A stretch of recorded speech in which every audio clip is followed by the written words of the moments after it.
Normal cardiovascular physiology. Welcome to the first lesson in this course, where we'll discuss normal cardiovascular physiology.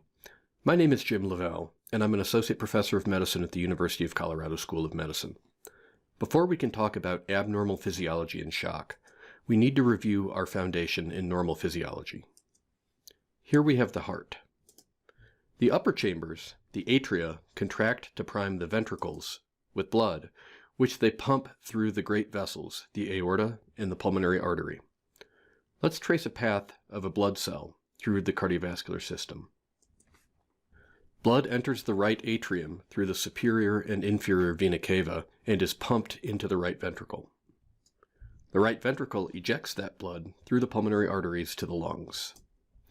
After passing through the lungs, where it unloads carbon dioxide and takes up oxygen, blood passes through the pulmonary veins into the left atrium, which then directs it to the left ventricle. The left ventricle then ejects blood through the aorta to the body. Now, I'm going to make a lot of my colleagues cringe by saying this, but other than where the blood goes, the left and right heart do pretty much the same thing. For this course, I'm going to simplify the heart using this schematic, which essentially cuts the right ventricle, lungs, and left atrium out of the picture. This stuff is complicated enough without having to worry about a second vascular bed. I'm going to be throwing a lot of terms around here, some of which are used interchangeably. I'd like to start by talking about blood in and blood out. Blood flow coming out of the heart is measured in liters per minute and is referred to as the cardiac output. That blood navigates its way through the arteries, into the veins, and back to the heart, and at the point that it returns to the heart from the veins, we'll describe it as venous return. The arteries put up some resistance to flow, and this is referred to as vascular resistance.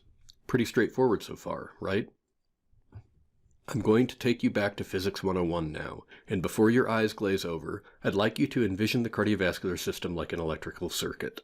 Think of the cardiac output, abbreviated here as CO, as the current, I, running through the circuit.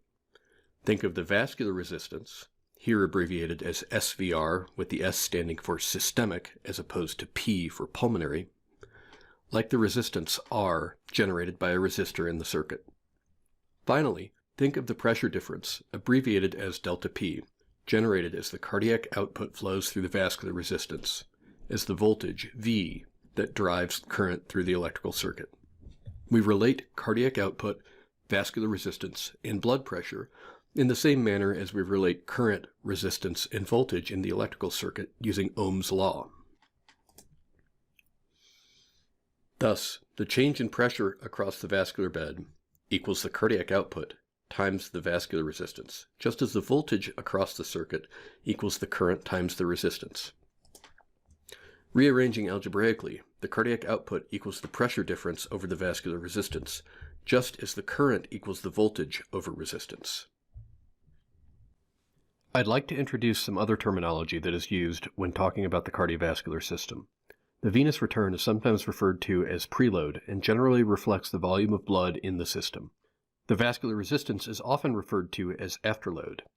How hard the heart is squeezing or is able to squeeze is termed contractility, and factors that change contractility impart inotropy to the heart. The importance of these terms will become more evident as we discuss the abnormal physiology of the shock states. Cardiac output is dependent upon preload, which makes sense when you think about it. In order to pump blood out, the ventricle needs to be filled with blood. This relationship works really well up to a point. But beyond this point, increases in preload overload the heart, leading to worsening cardiac output. The relationship between preload and cardiac output is due to the Frank-Starling mechanism, which stems from the length-tension relationship of a muscle at the cellular level. We won't get that granular here, though. The curve you see here is often termed the Starling curve. Poor Frank. And when a patient is volume overloaded and in heart failure, we sometimes colloquially say that he has fallen off the end of his Starling curve. The Starling curve shifts depending on contractility or inotropy. A weakened heart can't generate as much cardiac output at the same preload as a stronger heart, so the Starling curve shifts downward and flattens.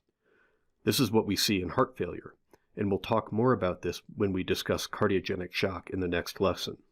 we say that the Starling curve shifts downward and flattens with reduced contractility. Processes that cause this impart negative inotropy to the heart.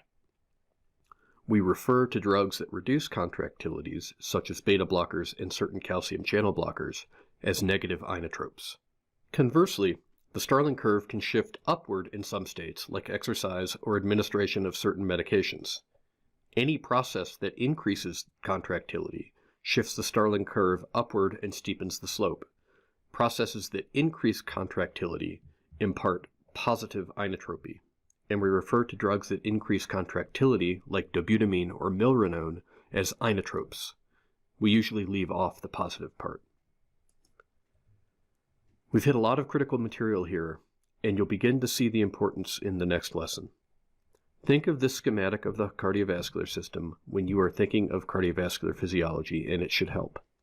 Cardiac output describes blood flow out of the heart. It is dependent upon preload, the driving force filling the heart, in a relationship described by the Starling curve. The Starling curve shifts up and down depending on inotropy, or how hard the heart is able to squeeze. The heart pumps against vascular resistance that is termed afterload. Flow over this resistance determines the blood pressure in a mechanism analogous to that of electricity flowing through a circuit, resulting in a voltage drop across that circuit. Hopefully, this fundamental review of cardiovascular physiology has jogged some memories for you. Thinking in terms of the framework that was laid out here should set you up to understand the pathophysiologies of the 4 shock states that will be presented in the next lesson. See you then.